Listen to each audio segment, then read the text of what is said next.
You ready to get started? Yep. Okay. Welcome to another episode of the Pum Pum Chronicles. I am your host, AJ Badass Jones, and today I have a special guest with me. Ladies and gentlemen, I'd like to introduce you to Miss Bella Rose, the goddess Bella Rose. Yay! How are you? I am good. Are you nervous? Just a tad. You're okay. You'll be fine.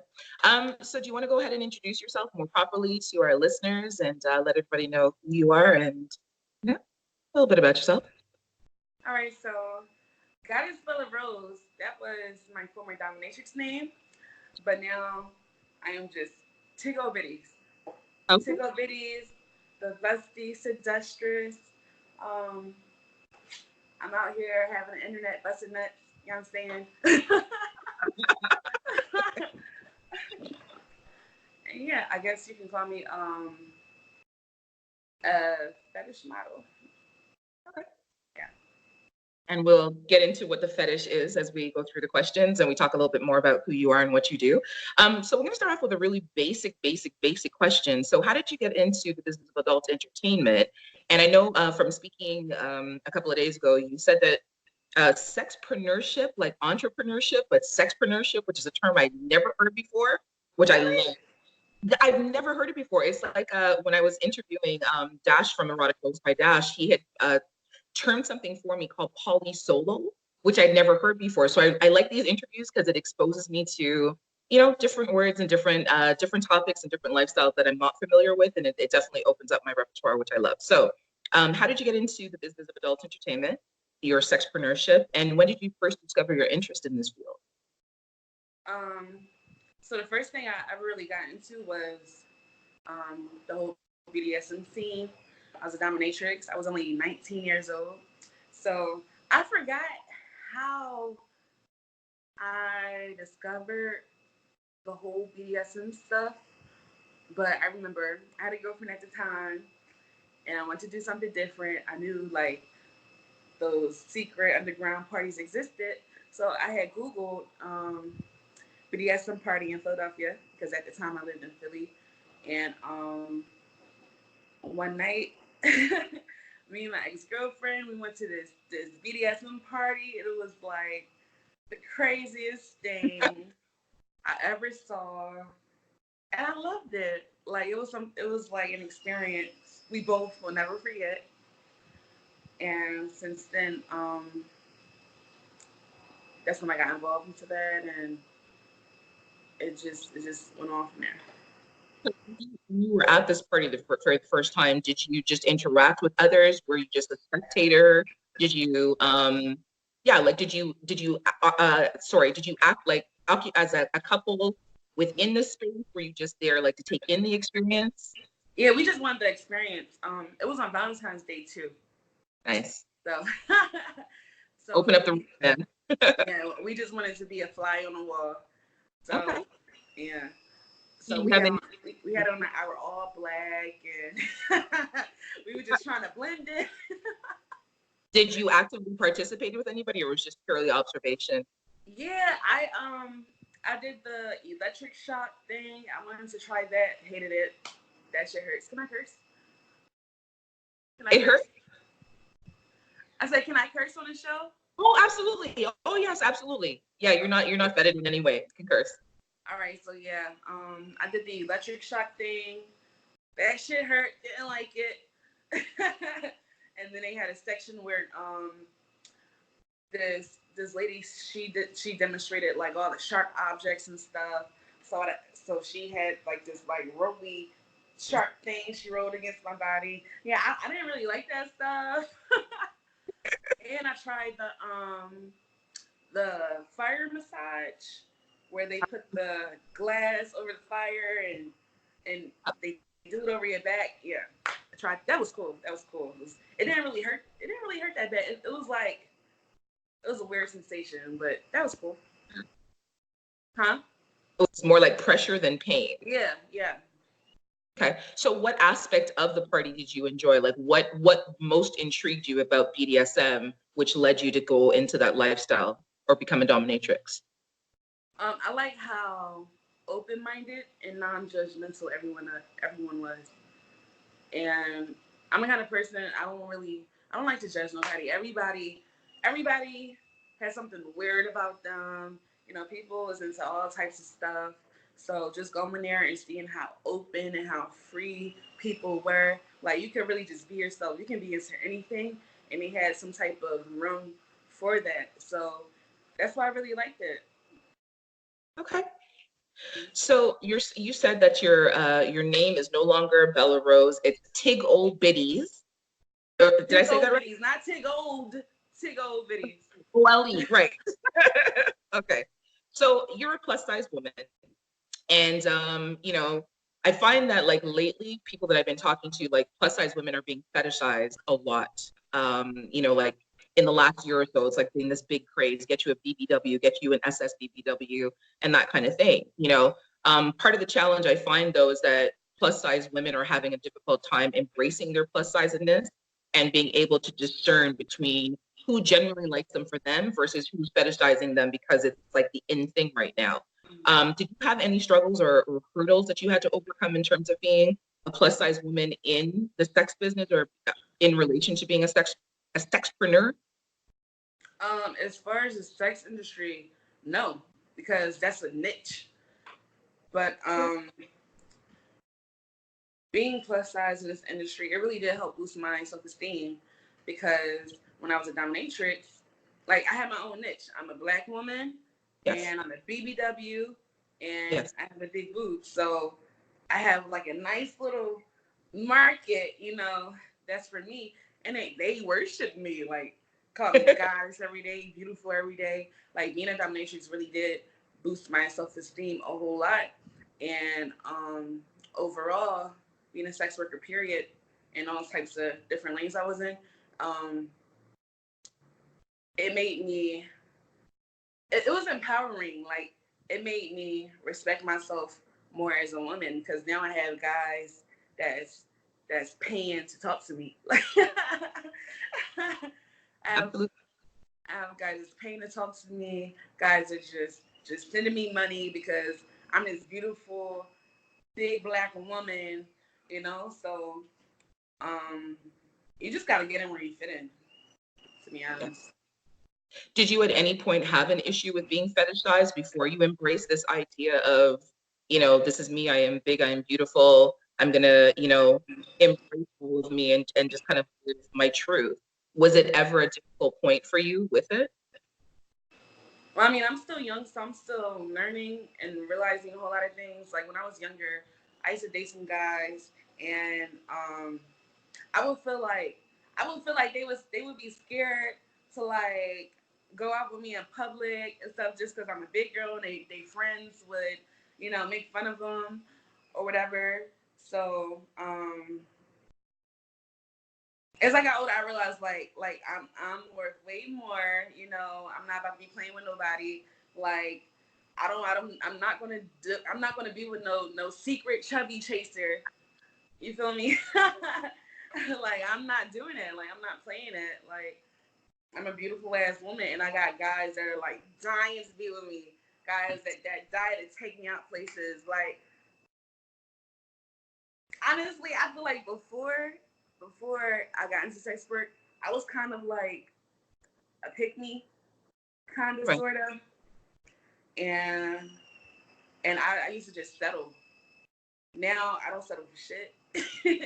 I got guys taking me out all the time, guys flying me out all over the world. Like I'm supposed to go to Germany, but I'm scared of shit because it's Germany.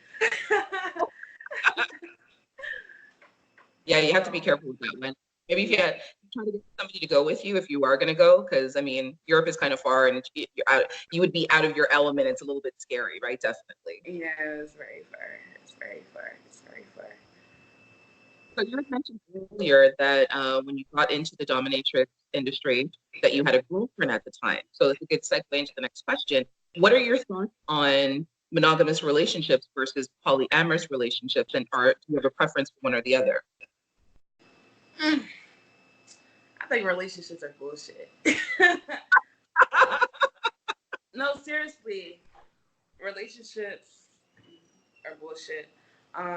Right now, currently, I'm not in a relationship. I'm really focused on bettering myself, accomplishing my goals. Like, I really don't want any distractions right now. I'm only willing to date someone if they can seriously add value to my life and help me accomplish my dreams. Because I'm not trying to be out here all booed up, distracted by a guy and all the stuff that comes with that. Like, that's a whole nother job.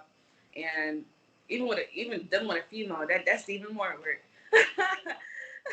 Being, Lesbian being relationships, what? harder. That's even more stuff you got to deal with. So I'm cool off that right now. And people get in relationships for the wrong reason. Like, I'm the only child. I always been kind of independent. I never really needed to be with somebody. Like, you know how females, they need a boyfriend. Like, they can't stay single for 2 weeks. Like, I need my man. I need him. Like, no, that's not me. No, for what? Like, and then as far as the um polyamorous thing, I feel like that's bullshit too, because it's real biased, it's real hypocritical. Because when it's okay for a guy to be polyamorous, but when a female starts talking about, yeah, I need 3 boyfriends, I need 4 boyfriends, that's when everybody starts going crazy. Like, no, you can't do that. Da, da, Right. da, da. Like, it's bullshit. Yeah, there's a double standard. There's a lot of times a double standard where it's more Mm-hmm. acceptable for a man to have girlfriends or be in a relationship with 2 women. But if a woman is in a relationship with 2 men, then she's a slut or she's this and she's that. Like, it's just not acceptable. There's just Mm-hmm. that it's okay for a woman to be with another woman, but if she wants to have multiple male partners, even if everyone is in agreement, it's like this big taboo and everybody's so up in arms about it. I definitely agree with you on that. Yeah, yeah, yeah. And there's this one girl named Sydney Green. She does that ACL orgy thing. So she's like the first girl or the first woman I've seen out here that's really like, yeah, I'm polyamorous. I got multiple boyfriends. I don't give a damn what y'all say. And then she got this ATL orgy thing that people kept roasting her about, and she's still going strong. Now she's on TV. She got sponsors.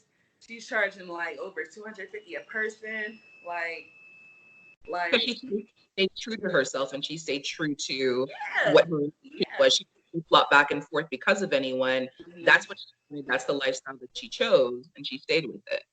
Yeah. And then people, they just do it because it's a trend. Like, I feel like if you're gonna be in a relationship like that, um, don't do it just because you want multiple people to fuck. Like, you really have to treat everyone equally. Like how Muslims are. Muslims, they have multiple wives, but every wife, you buy one wife a car, all of them Every get a car. yeah, you're right. So when it comes to the religious side of it, I respect it more because it's like, all right, you got your rules. Like, it's certain things, certain ways to It's treat not just everybody. that sexual. You have to have a relationship with everybody and you have to treat everyone equally and you have to be able to support everyone the same way. Otherwise, yeah, Yeah. it's me. And then Yeah. some females do it for the wrong reason too. Because I know someone personally that like she's in a relationship with this guy, and she said she likes girls. She would do threesomes and stuff with her man. They pick up girls and stuff. But then again, she's always complaining because he's not faithful. Like, she's only doing that just to keep a man happy, whereas when inside is not right for her. Like, people was doing stuff for the wrong reasons.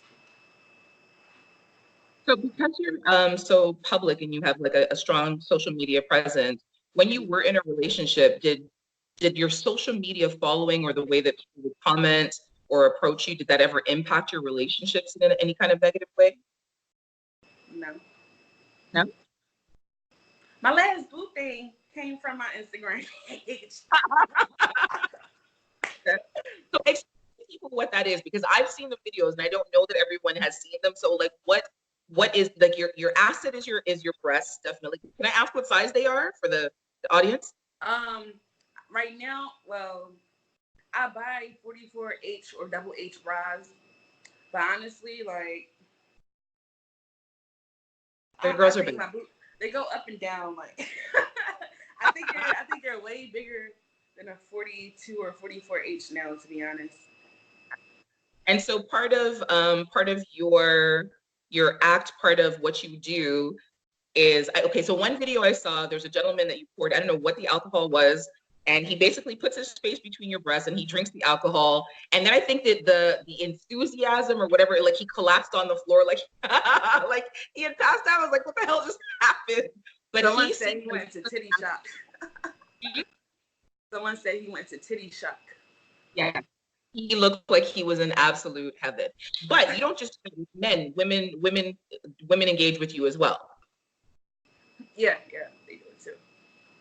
So is it like, do you go, like, do you travel from place to place doing this? Are you stationed in one place? Is it part of like? No, so for a while I was a bartender here in Miami, but what happened was I would just go out, have fun. I'm the friend with the big ass titties. Right. So it's my friends that really started that, because when I go to the club, when I go to the bar, like I'm there to have fun. You want to do shots? Let's do shots. Hey, let's do titty shots. Yes. I just want to have a good time. So, yeah, when I very first went to Miami a few years ago, I did it out here with some crazy white people, with some festival going on. I posted that video. The views and stuff were crazy. And then I went back home, back to Philly. I did it in some bar. Then the views and stuff was crazy. It was funny. Like, it's just fun. Like, I'm literally just having fun. And then I just, like, my friends, they always bring it up.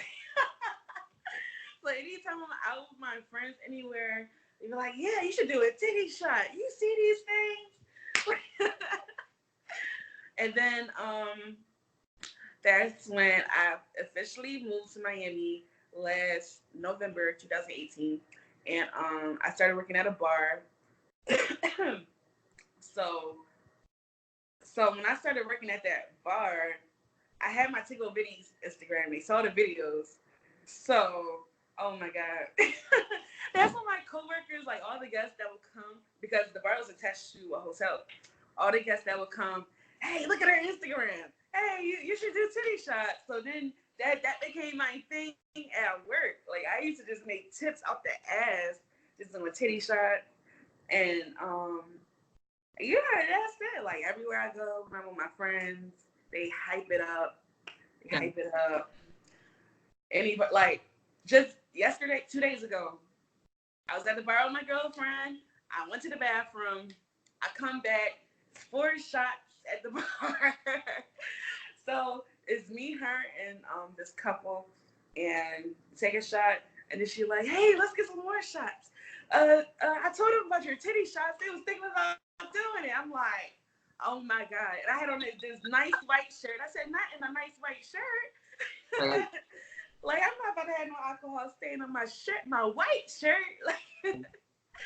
So, yeah, like it's really just a fun thing. Like, I like helping. I like having fun. Like, I just like making memories. You know, now people come to Miami, they do that. They go home. They never forget me. Like, I make their experience 100 times better. Definitely. And I like that. Like, you know, good vibes, good memories, pictures. Everybody wants to take pictures and stuff. It's crazy. So we're going to take a quick commercial break, and we'll be back shortly to continue our discussion with Tiggolebiddiess. I said that right? Okay. Yeah. Life-based experience on love. Bad.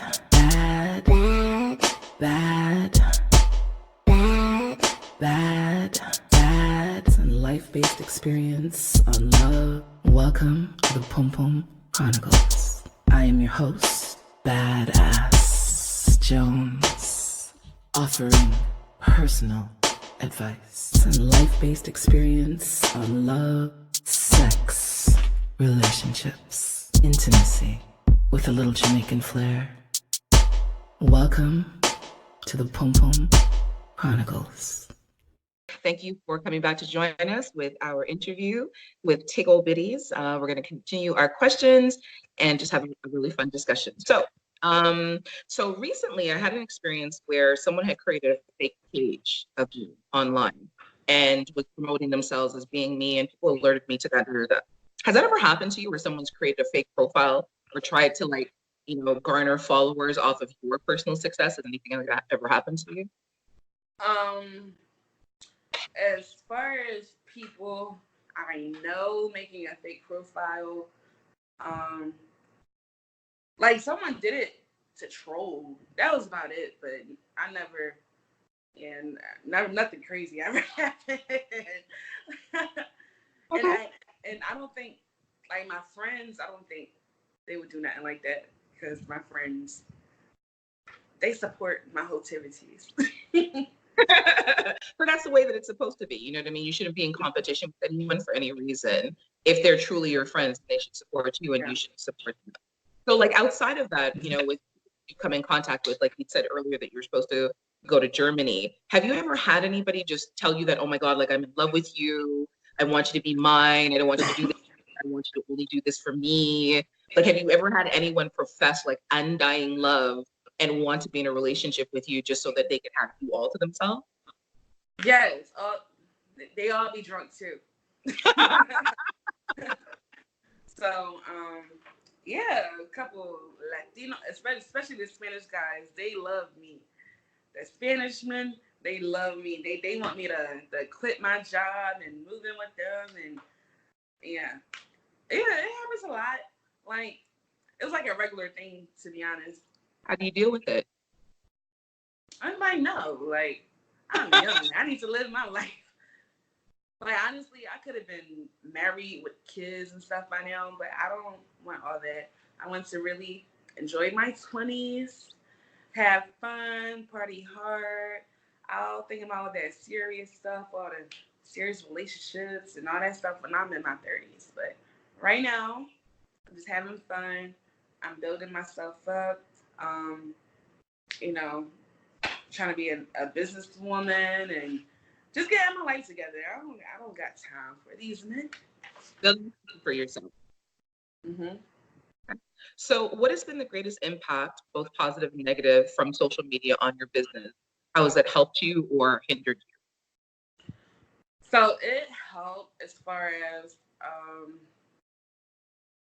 so for example, with the Instagram thing, I was like an Instagram model, and I had my first professional photo shoots. I got booked for an event to be a model, like a runway model, in an event. That was so cool. Nice. Yeah, I get free stuff all the time.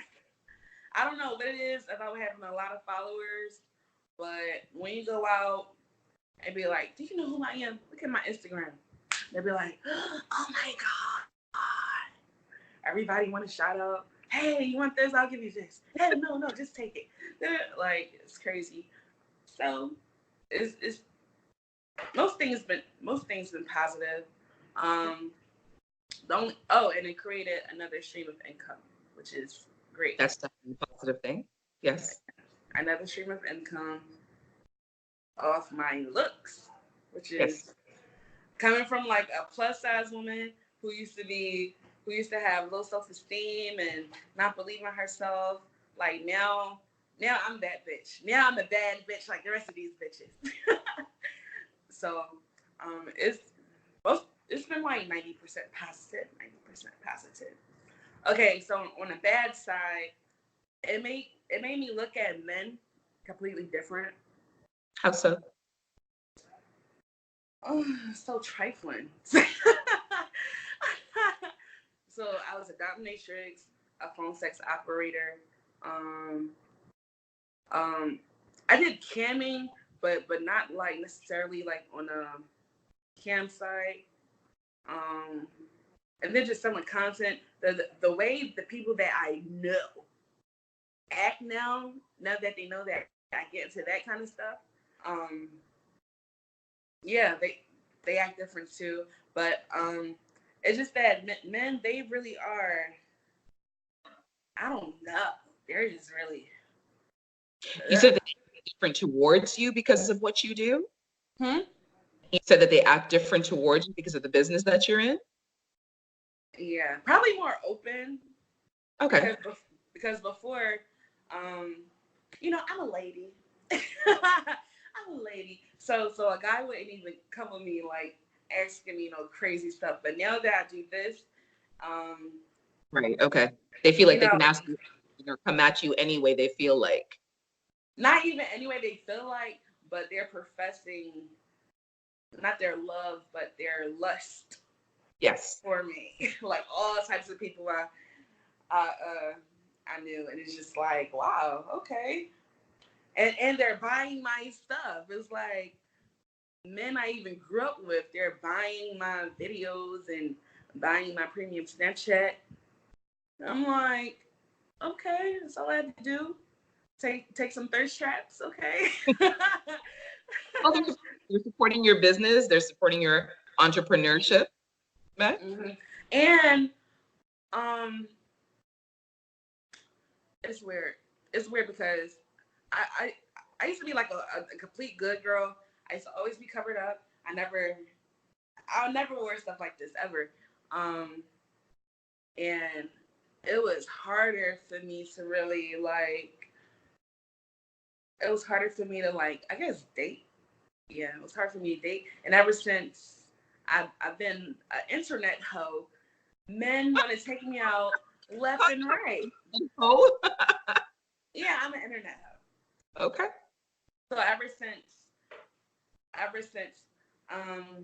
been an internet hoe, men want to take me out left and right. And it's strange because you grow up thinking you have to be such a lady, you have to be very conservative. Yeah. But these niggas love hoes. They love hoes. They want to sound. They won't say it in public, but really and truly they do. I think they like a woman who's just free with herself and, is open to any and everything.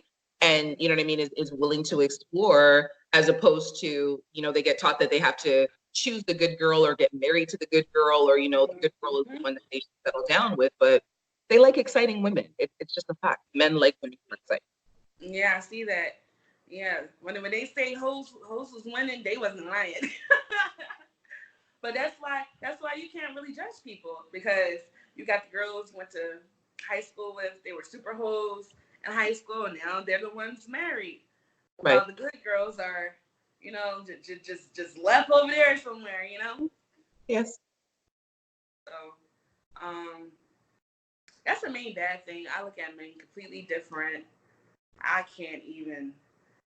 And there's a lot of married men that hit me up and stuff. So it's like, men are right. How do you deal with the married men who come at you? They give me their money. I don't care. Right. Okay. Because I'm not having sex with nobody. Okay. So it's like, they're just paying to see my content, paying to talk to me, whatever. So I'll rather a married man talk to someone via the internet rather than, actually meeting up with women and kissing them, touching them. So I'm just like a fantasy they pay for.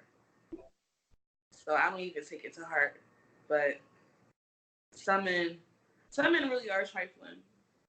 Like cheating and stuff, and the stuff they be into that the wife don't know about.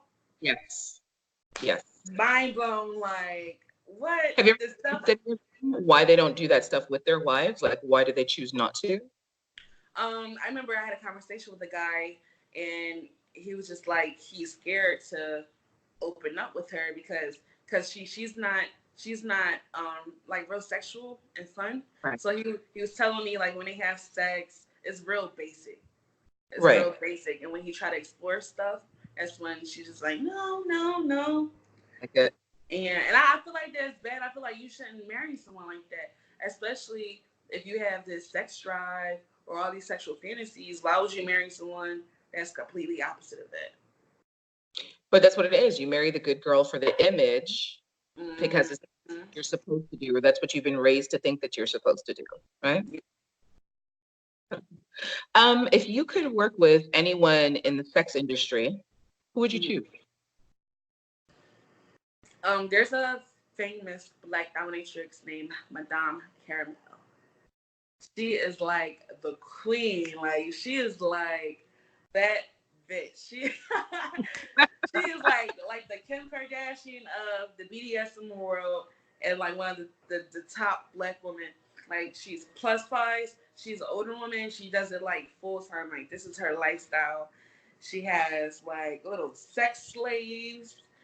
Got all types of fancy clothes and jewelry and traveled the world and be in Dubai and Europe. Like she is so amazing. And she's a sweetheart. She's a real sweetheart. It's like if you're a woman looking to get into that stuff, she'll like mentor you, give you advice. And she has her own dungeon. Okay. Yes. So if I ever want to go to like Europe or something, I would definitely reach out to her so I could work out of her spaces and get mentored by her. Very nice. Yeah, she's amazing. Well, that wraps up our interview. I wanted to thank you for being here with me and for allowing us a peek into your life and into your lifestyle. Wait. I want to tell you something. Okay. Why I stopped being a dominatrix. Yes. Okay, so initially, I love the idea of being a dominatrix because at the time, I really hated men. Okay. So you want to punish them? Yes. Like, I thought I could get so much satisfaction from just fucking up. So that's why I chose to do it. But honestly, that's not the right reasons for why you should get into that. You know, you should really have some type of interest in bondage, discipline, you know, kinks. And you really have to be an open-minded person. So actually learned that I was kind of submissive. Oh. Mm-hmm. How did you find that out? How did you explain? Because I just got tired of leading all the time. Like in a relationship, like I don't want to be the dominating woman no more. I really just want to be such a lady. I really delve into my feminine energy and stuff. So I just want to keep it cute. like I'm kind of a brat a little bit, but I like men that are like protectors, you know. Yes. Like a strong man, like a man that can put me in my place because sometimes I do talk crazy. But I just want a man that'll tell me, like, shut the fuck up. I'll be like, okay. Do you think that women are naturally submissive more so than dominant? Just generally? No. These days, no. Well, I don't know about all women, but I know in the Black community. Yes. Yeah. So, like, my mom, she raised me to be an independent woman. And I don't think that was, I feel like she should have taught me. Well, it's not wrong being told to be an independent woman, but at the same time, at first, I didn't know how to allow a man to be a man. Yes. So, in the Black community, you got a whole lot of masculine women. And feminine men. Women that are too independent for a man, like these men are not broke. Like girls always complain about, oh, these broke ass niggas. They're not broke. It's just that you don't give off that feminine energy to make a man want to take care of you, provide for you and stuff. Like you want to be the boss all the time. Like, you know, yes. Sometimes you just gotta look like a lady, put on your little voice, and and let a man be a man. You know, it's all an ego thing. Yeah. Do you think that a lot of relationships would work out better if women embrace the idea of allowing their man to not necessarily lead all the time, but to make them feel like they are the man in the relationship as opposed to the boy in the relationship? Yeah. Like a man wants to be with a woman. Like men are dogs. They want a kitty cat. You know how dogs always chase after little cats and stuff. you know? Right. Okay. Well, I appreciate you sharing that part about yourself. Do you want to tell our listeners where they can find you, what your social media handles are, how they can get access to you? Yes, so my name is spelled kind of weird. Tig, Tiggole, Biddies, Biddiess. And I have my LLC, so I'm legit. I'm official. And where can we find you? Instagram? Yeah, everything at Tiggolebiddiess. My Snapchat Tiggolebiddiess, Twitter Tiggolebiddiess, Tiggolebiddiess.com, Instagram. So everything is at Tiggolebiddiess. So follow me. I think I'm gonna start marketing myself as a bartender now because I really do have a lot of fun doing my boob shots and getting people drunk. I love it. I love it. You know, I just love a party. I love a good time. So I'm gonna really start pushing myself as a bartender because I really enjoy doing that.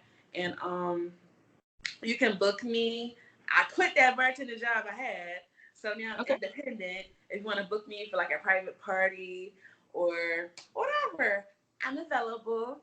And also, next year I will be dropping my own lingerie line Very for nice. busty women specifically. Very nice. Because it's so hard to find cute lingerie or bras, sexy bras for big breast women. So you don't have to be a plus size girl. You can be like a size 2, but like boobs are just real big that you can't find a bra for. So that's why I got Tiggolebiddiess LLC. Everybody knows now, but that's definitely something to look forward to. I know that a lot of women in the plus size community definitely will be happy about that because I know when it comes to like clothing, we've kind of sort of live now and you've got really great styles, but still when it comes to like undergarments, bras, underwear, even panties and stuff like that, the selection is still limited. So that's really exciting that you're going to be doing that. I look forward to seeing that. Yeah. Thank you for joining me. This has been another episode of the Pum Pum Chronicles. You can find us on our social media platforms, the Pum Pum Chronicles on Instagram and Twitter. And if you want to send us an email to ask me questions or anything of that nature, you can email me at thepumpumchronicles@gmail.com. Thank you.